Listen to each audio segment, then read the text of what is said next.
2018년 개봉한 암벽 등반 다큐멘터리 영화 프리 솔로가 있습니다. 이 영화는 많은 상을 휩쓸었습니다. 이 영화는 밧줄 없이 맨손으로 미국 캘리포니아 요세미티의 910m 수직 절벽을 오르는 알렉스 호놀드가 극한의 도전을 즐기는 클라이머입니다. 단 한 번의 실수도 허용되지 않는 극한의 공포 속에서 불가능을 가능하게 한 비결이 무엇일까요? 그 비결은 바로 반복입니다. 알렉스 호놀드는 단 한 번의 실수가 죽음을 부르는 이 루트를 오르기 위해 수많은 동작을 반복하며 익혔고 등반 루트의 시각화와 정신훈련에 올인한 결과 2017년 6월 3일 출발한 지 3시간 56분 만에 알케피탄 정상에 올랐습니다. 그는 불안감을 이기려면 두려워하지 않을 때까지 동작을 반복해 마음의 안전지대를 넓혀야 한다라고 말합니다. 왜냐하면 수직절벽을 오르는데 조금만 삐끗하면 떨어져 죽습니다. 그렇기 때문에 이제는 모든 것의 불안함도 이겨야 되고 한치의 오차도 없이 정상에 올라가야 돼요. 자, 이것은 신앙의 원리도 담았습니다. 자, 절벽 같은 현실 앞에서도 주저하지 않는 영적인 담력은 어디서 나오는 것일까요? 디모데전서 4장 7절은 이렇게 말씀합니다. 경건에 이르도록 내 자신을 연단하라. 예전 성경은 이렇게 말씀합니다. 경건에 이르도록 내 자신을 연습하라. 경건에 이르도록 내 자신을 연단하라는 거예요. 믿음은 어느 날 갑자기 하늘에서 뚝 떨어지는 선물이 아니에요. 비가 오나 눈이 오나 매일의 기도에 자리를 지키고 말씀을 반복해서 읽으며 그 말씀이 반복해서 쌓일 때 위기의 순간 강력한 믿음의 힘을 발휘하게 됩니다. 그러므로 우리는 일상생활 속에서 경건을 연습하고 또 연습해야 됩니다. 그래서 두려움을 넘어 마음의 안전지대를 넓혀가는 믿음의 승리자가 되어야 합니다. 본문은 마음의 눈을 넓히사라는 제목의 말씀이에요. 이 시간 우리는 본문을 통해서 마음의 눈을 넓히는 것이 무엇인지와 무엇으로 마음의 눈을 넓힐 수 있는지를 깨달으며 은혜를 받고자 합니다. 자, 오늘 말씀의 핵심이 무엇일까요? 오늘 말씀의 핵심은 기도입니다. 보통 우리가 어느 때 기도할까요?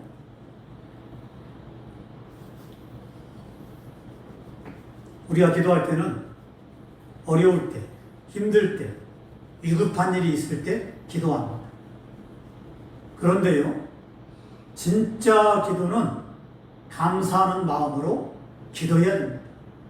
하나님께 울고불고 떼쓰듯하는 기도는 별로 좋은 기도가 아니에요. 이 문제를 해결해 주지 않으면 하나님의 손해입니다 라고 협박하듯 하는 기도도 좋은 기도가 아니에요. 물론 하나님은 이렇게도 말씀했습니다. 에레미야 33장 3절의 말씀 보면 너는 내게 부르짖으라 내가 내게 응답하겠고 내가 알지 못하는 크고 은밀한 일을 내게 보이리라. 부르짖으면 간절히 부르짖으면 하나님은 놀라운 응답을 주십니다. 하지만 하나님은 또 이렇게 말씀하셨습니다. 빌립보서 4장 6절 말씀 보면 아무것도 염려하지 말고 다만 모든 일에 기도와 간구로 너희 구할 것을 감사함으로 하나님께 아뢰라. 그러니까 우리가 기도할 때는 힘들고 어려울 때, 위급한 일이 있을 때 부르짖죠. 웬만큼 위급하지 않으면요 사람들은 그렇게 기도하지 않아요. 그런데 내 앞에 살고 죽는 일이 발생했을 때, 아니면 내 가정의 가족이 살고 죽는 일을 만났을 때, 우리가 어떤 일이 실패하고 성공하고 이거는 큰 문제가 아니에요. 왜냐하면 인생은 언제든 실패할 수 있어요. 그러나 또 언제든 성공할 수 있어요. 실패는 우리 인생에 살찌우는 그런 능력이 될 수 있어요. 실패가 늘 안 좋은 게 아니에요. 사람은 실패를 통해서 나중에 큰 성공을 거둡니다. 과학자들도 그러잖아요. 실패하고 성공합니다. 에디슨이 그랬어요.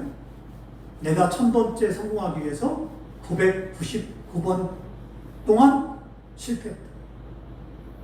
999번 실패하고 딱 한 번, 1000번째 성공했을 때 그게 놀라운 성과를 받아요.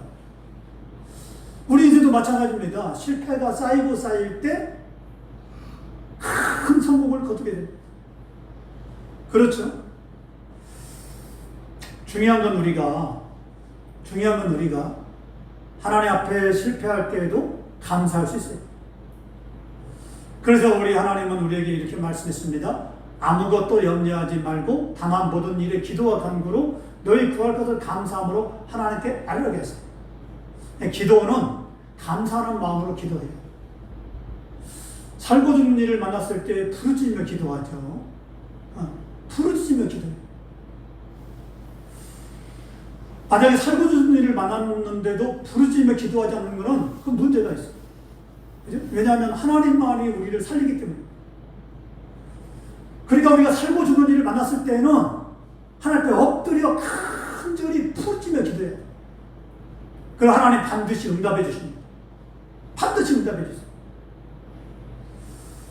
저 청년 때 기도를 꽤나 많이 했죠. 살고 죽는 일은 아니지만 장래를 위해서 또 앞날을 위해서 여러 가지 문제를 위해서 간절히 기도하고 어느 때는 밤이 맞도록 기도하고 어느 때는 날밤을 새면서 성전에서 꿇어뜨려 간절히 기도했어요. 그때 하나님께서 저에게 엄청난 응답을 많이 줬어요. 간절히 부르짖으며 기도할 때 하나님께서 저에게 음성을 들려주시고 그리고 환상을 보여주시고 또 하나님의 놀라운 역사를 보여줬어요. 간절히 기도할 때 하나님은 누구든지 기도하면 응답을 줍니다. 살아계신 하나님을 만날 수가 있어요. 놀랍죠? 저는 여러분들이 모두가 간절히 기도해서 하나님의 살아계심을 맛보기를 원합니다.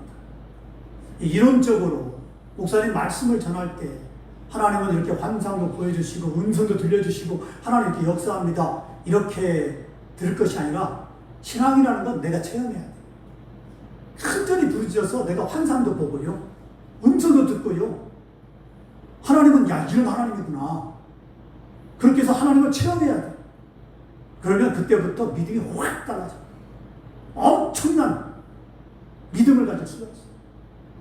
그렇죠? 그런 믿음은 변하지 않아요. 그런 믿음은 자신감이 있어요. 그런 믿음은 어떤 문제를 만나도 흔들리지 않습니다. 왜 우리가 믿음이 흔들릴까요? 하나님을 만나지 못했어요. 진짜 하나님을 만난 사람은요, 믿음이 안 흔들려요. 어떤 경우에도 사탄 마귀가 시험하고 어떤 삶 가운데 어려움이 당하고 어떤 어려움을 만난다 할지라도 결코 믿음이 흔들리지 않습니다. 또 믿음이 변하지 않아요. 바로 그런 믿음을 뭐라고 하냐면 금과 같은 믿음이다 라고 말합니다. 그렇죠? 왜 금이 귀합니까? 왜 금이 비쌉니까? 변하지 않기 때문에. 만약에 금이요, 무수은 금인데 이게 변해요. 성질도 변하고 색깔도 변하고 하면 그건 금처럼 보이지만 금이야. 신앙생활도 마찬가지입니다. 믿음도 마찬가지입니다. 믿음처럼 보이지만 믿음이 아니면 그건 진짜 믿음이 아닐 수 있어요. 진짜 믿음은 금처럼 변하지 않습니다. 성질도 변하지 않고 색깔도 변하지 않습니다. 어디에 넣든 어디에 있든 어디에 빠지든 금은 절대 변하지 않습니다. 모양은 변할 수 있습니다. 그러나 그 색깔과 성질은 변하지 않습니다. 우리 신앙생활도 마찬가지입니다. 진짜 믿음은 변하지 않아요. 그렇기 때문에 흔들리지 않는 거예요. 그런데 진짜 믿음을 가져야 돼요.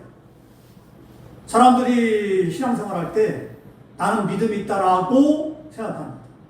우리 예수님 말씀했어요. 겨자씨만한 믿음이 있다면 저 산을 명하여 바다에 빠치우리라라고 하면 그렇게 된다고 했어요. 겨자씨만한 믿음. 제가 겨자씨를 가지고 있었는데 잊어버렸어요. 이사 오다가. 겨자씨는요, 농촌에서 볼 때 배추씨보다 조금 작아요. 우리가 쉽게 말할 때, 그 A4 용지에 점 찍으면요, 폰트를 13으로 해서 점을 딱 찍으면, 인쇄하면 그 점 크기만 해요. 제가 말씀을 전할 때 13폰트로 이렇게 하는데, 이 점만 하죠. 근데 조금만 하거든요, 사실. 배추씨가 작아요. 근데 그걸 딱 심잖아요. 싹이 나서 크면요, 이게 배추가 이렇게 자랄 때 아무리 커도 50cm 정도밖에 안 자라요. 근데 겨자씨를 딱 심으면요, 배추씨가 작은데 3m, 4m까지. 우리 교회 천장 높이가 한 2m 50 될까요? 2m 60? 근데 여기도 높은데요. 겨자씨를 심으면 이 2배 정도가 돼요. 엄청나게 커지죠? 조그만한 시간에. 우리의 믿음도 작지만 조금 있다고 하지만 그런 믿음만 있어도 기적을 일으킵니다. 할렐루야. 그러니까 믿음이 반드시 크다고 해서 능력이 나타나는 게 아니라 예수님 말씀에 의하면 겨자씨만한 믿음만 있으면은 놀라운 기적을 일으킨다는 것. 그럼 우리가 믿음이 없다는 것? 겨자씨만한 믿음도 없다는 것. 사실 우리가 이거 반성 좀 해야 않겠습니까?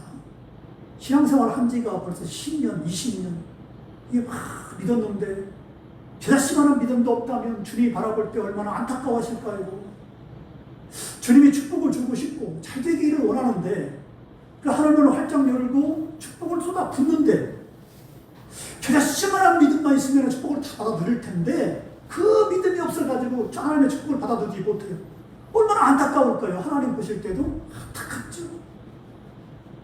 그럴 때 우리에게 중요한 건 겨자씨만한 믿음. 그러면 왜 제가 이 말씀을 드리냐면 겨자씨만한 믿음이 있다면 그 사람은 어떤 일을 당한다 할지라도 기도하는데 감사하는 마음으로 기도해요. 기도는 감사하는 마음으로 기도해야 됩니다. 어려운 일을 만났을 때에도 힘든 일을 만났을 때에도 위급한 일을 만났을 때에도 좋은 쪽을 바라보며 감사하는 마음으로 기도해야 돼요.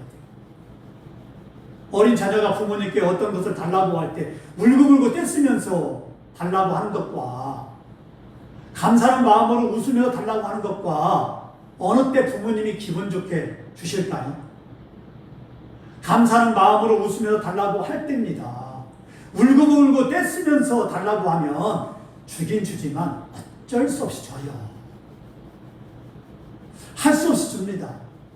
이렇게 받는 것에는 반드시 뒤탈이 있고 결과가 그렇게 좋지 않고 좋은 열매가 없어요. 하지만 그래 알았어 라고 웃으면서 주는 것은 주는 사람도 기분이 좋고 받는 사람도 기분이 좋고 뒤탈도 없고 결과가 좋고 좋은 열매를 맺게 됩니다. 기도는 바로 이렇게 해야 돼요. 감사함으로 해야 됩니다. 언제나 감사함으로 기도를 해야 됩니다. 할렐루야. 아멘. 그래야 주시는 하나님도 기분이 좋고 받는 우리도 뒤탈이 없고 좋은 열매를 맺게 되는 거예요. 달라고 했는데 기도했는데 하나님께서 어쩔 수 없이 그래 아유 네가 달라고 하니까 이 칼이라도 한번 써봐. 이 빠진 칼을 녹슨 칼을 준다면은 하나님의 역사가 없어요. 저희 아버지가 간암에 걸려가지고요. 이 간암도 3기, 4기 병원에 갔더니 의사가 100일을 못 넘긴다라고 그렇게 말했어요.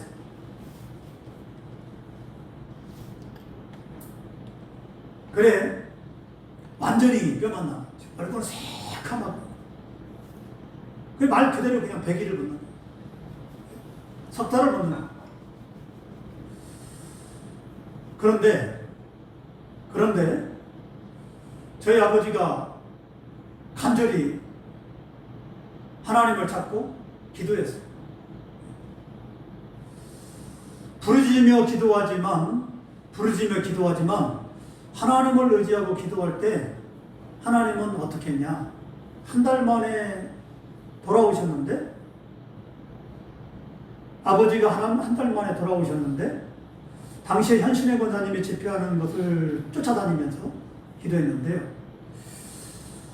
이제 어느 날 어머니가 이제는 하나님께 간절히 못하는 기도인데, 그러니까 그 전까지는 예수님을 안 믿었기 때문에 모르죠. 찬송가를 하나도 부를 줄도 모르고 부를 줄 모르는 거.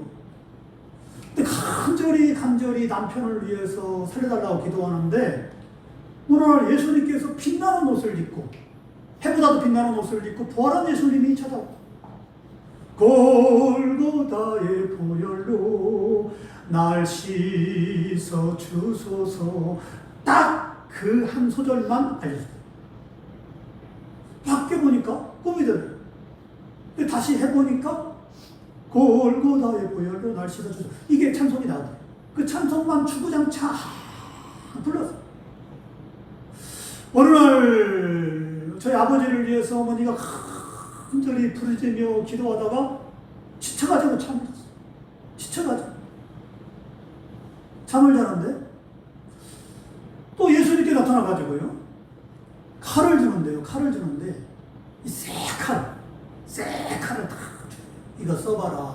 따라 이거 써봐라 라고 주더래요. 그랬더니 그게 도대체 뭘까 하고 옆에 사람이 물어봤더니, 제가 남편을 위해서 이렇게 간절히 살려달라고 부르짖는데 지쳐가지고 잠을 잤는데, 빛나는 옷을 입은 그 예수님이 나타나가지고 저에게 새 칼을 줍디다. 이게 뭡니까? 옆에 사람이 이야기를 해서요. 그래요? 헌 칼을 받고 녹슬 칼을 받으면 못 고칩니다. 하나님 안 고쳐줘요. 근데 새 칼을 받으면 그 고쳐주는 증표예요. 당신의 남편은 이제 나을 겁니다. 그 놀랍게도요, 그 꿈 가운데 환상을 보고 기도 가운데 그 광경을 보고 난 다음부터 아버지가 급격하게 좋았어요. 그러고 나서 며칠 만에 살이 오르고 혈색이 변하고, 그리고 이제는 보통 때보다도 훨씬 더 살이 쪄가지고 집에 돌아오셨어요. 할렐루야.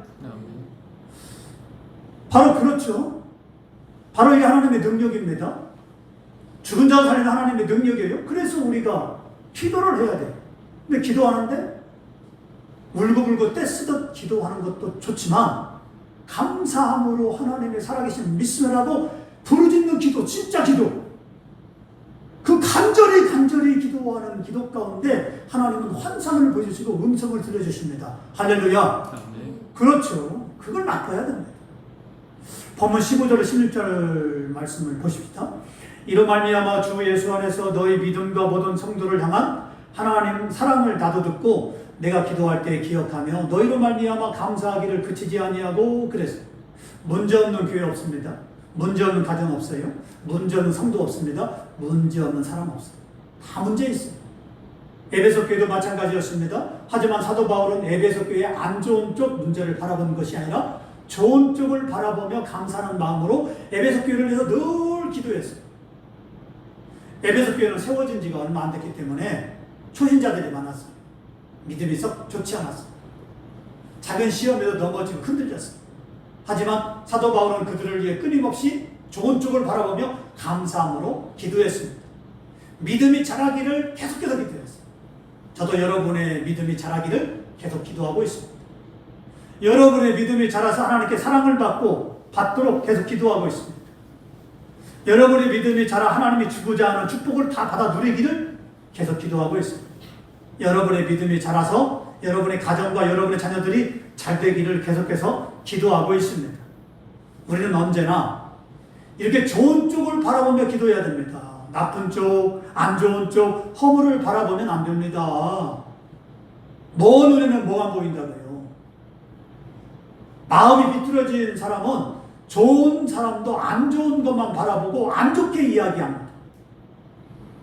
하지만 마음이 바른 사람은 나쁜 사람도 좋은 것만 바라보고 좋게 이야기합니다. 누가 그리스도인입니까? 기도하는 사람이에요. 기도하는 사람이 그리스도인이에요. 그런데 기도하는 사람은 늘 좋은 쪽을 바라보며 긍정적인 눈과 마음을 가져야 됩니다. 문제를 만났어도, 힘들고 어려워도, 위급한 일을 만났어도 여기에는 분명히 하나님의 뜻이 있고 하나님이 이 문제를 통해 하실 일이 있고 영광을 받으실 만한 것이 있기 때문에 나에게 문제를 주신 것이다 라고 좋은 쪽을 바라보며 감사하는 마음으로 기도해야 됩니다. 할렐루야. 아멘. 문제를 만나니까 하나님 왜 이러십니까? 왜 그래요 하나님? 힘들어 죽겠어요. 왜 나에게 축복을 안 줍니까? 라고 원망하며 불평하며 기도한다면 하나님은 너 왜 그러니? 반대로 말씀하세요. 네가 좋은 쪽을 바라보며 내가 너에게 문제를 준 이유를 너 깨달으려고 하보지도 않니? 생각해보지도 않니? 라고 말씀하세요.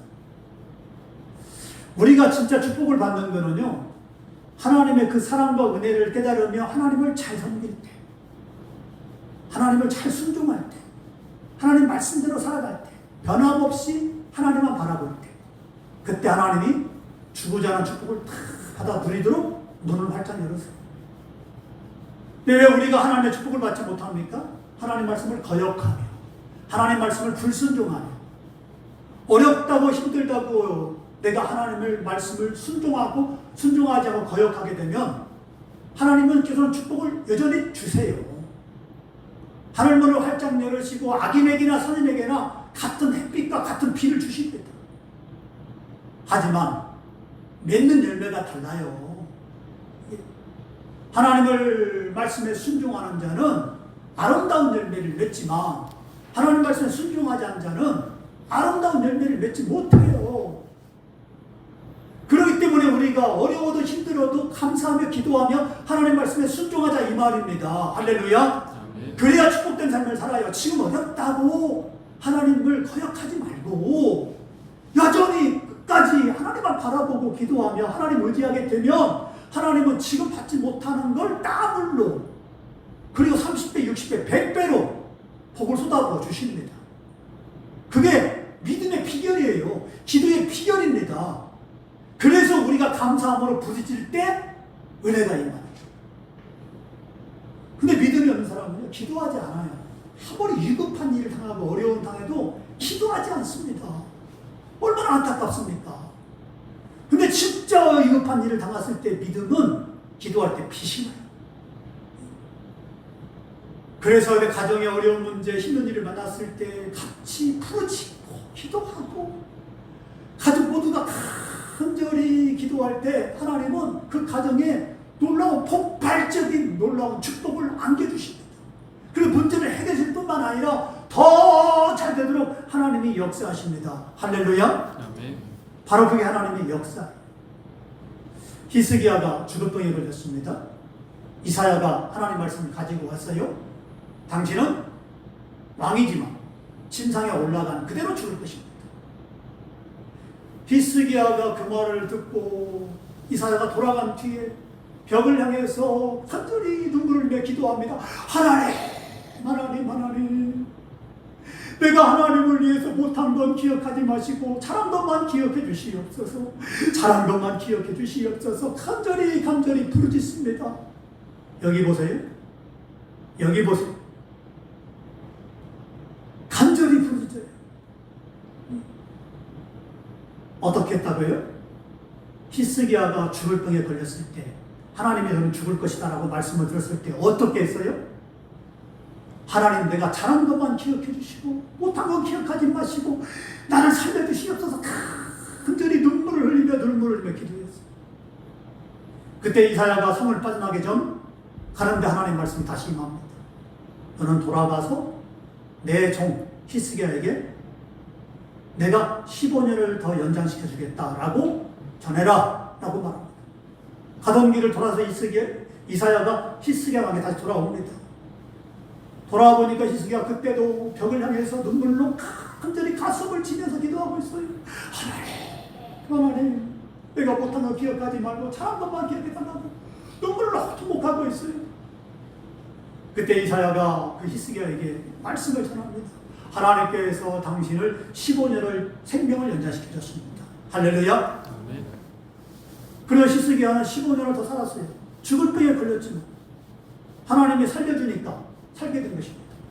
바로 그겁니다. 오늘 우리에게 중요한 건 하나님을 제대로 섬기면서 기도하는 삶을 살기를 하나님은 원하세요. 오늘 여러분의 삶 가운데 기도가 있습니까? 기도가 없습니까? 여러분이 그리스도인입니까? 그리스도인이 아닙니까? 여러분의 기도가 있으면 그리스도인이고 여러분의 기도가 없으면 그리스도인이 아니라고 말씀했습니다. 기도해야 됩니다. 기도해야만 그리스도인이 되는 거예요. 오늘 우리가 기도하게 되면 하나님은 역사하십니다. 여러분의 삶 가운데 놀라운 응답을 주시고 환상을 보여주시고 음성을 들려주시고 여러분의 생명을 살려주시고 여러분의 삶의 문제를 해결해 주시고 더 큰 축복 가운데 복된 삶을 살도록 역사해 주실 것입니다. 이 말씀을 믿으시고 여러분이 어떤 어려움을 만난다 할지라도 부르짖으며 기도하고 감사함으로 기도함으로 말미암아 응답을 받고 승리하며 복된 삶을 살아가는 저와 여러분 되기를 주의 이름으로 축원합니다.